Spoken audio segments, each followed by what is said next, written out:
Não, mas já vamos falar já em termos de skills, que eu achei interessante. Vamos lá. Quando a gente fala, vamos focar em Text Transformation, não no geral, né? Como a gente está falando Text Transformation, vamos focar nele. Para Text Transformation, quais são os skills que você, Paula, pelo benchmarking que você fez, né? Com a KPMG fez podcasts, que entrevistou mais de 30 podcasts, né? Entrevistando líderes e grandes empresas em benchmark Text Transformation, e mais toda a carteira de clientes que você tem, e o Flávio também, né? Um monte de carteira de cliente e implementação de tecnologia. Como você divide esses skills hoje?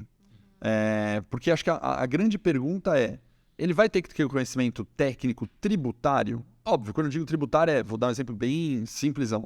Preciso saber calcular o ICMS, preciso saber fazer a nota fiscal, verdade? Tem um monte de questão técnica tributária, legislação, etc, etc. Mas além dela, acho que a grande pergunta é, precisa ou não precisa conhecer tecnologia? Muita gente tem dúvida, fala, não, eu sou usuário ou eu tenho que entender de tecnologia, eu vou ter que aprender a programar? Isso é uma grande interrogação na cabeça de muita gente. E a terceira que você comentou, já são de soft skills como comunicação, entendimento, tem um muito famoso hoje que é resolução de problemas complexos, analytics e por aí vai. Como você separa as skills para Text Transformation? Acho que, Alex, a divisão que você trouxe está bem bacana, né? O que eu... de forma exemplificativa, óbvio, mas o que eu ressaltaria aqui? Primeiro, colocar as skills corretas das pessoas, né, no local correto.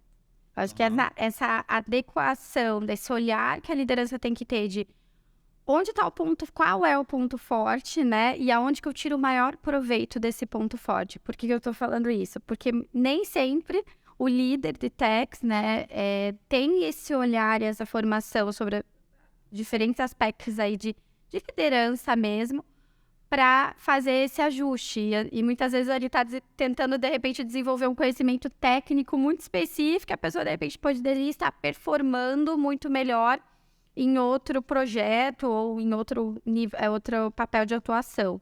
Então, eu acho que ter um olhar sobre pessoas já é algo diferente a ser pensado para um líder da área de impostos, né?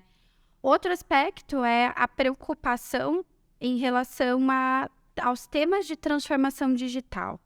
Então, hoje, o tema transformação digital é um tema que está, pelo menos como você falou, né, pela nossa experiência de mercado, está na pauta do C-Level há alguns anos já. Alguns anos.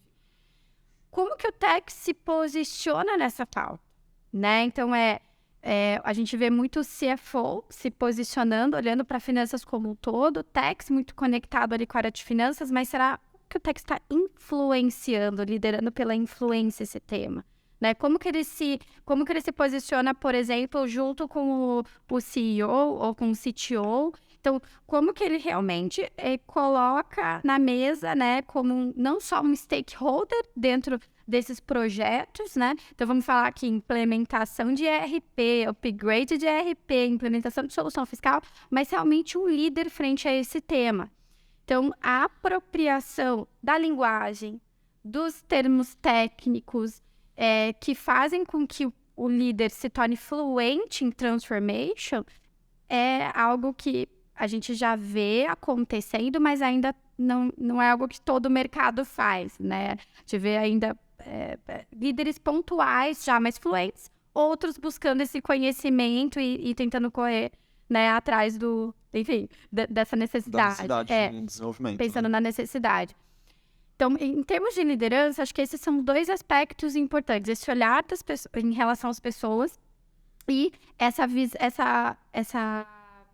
esse letramento em transformação que posicione o líder de techs dentro da companhia como alguém que olha para a transformação digital, né? Que fala sobre transformação digital, que está preparado para isso. Tá, acho que você levantou 2 pontos importantes. Eu lembrei de um livro que eu li há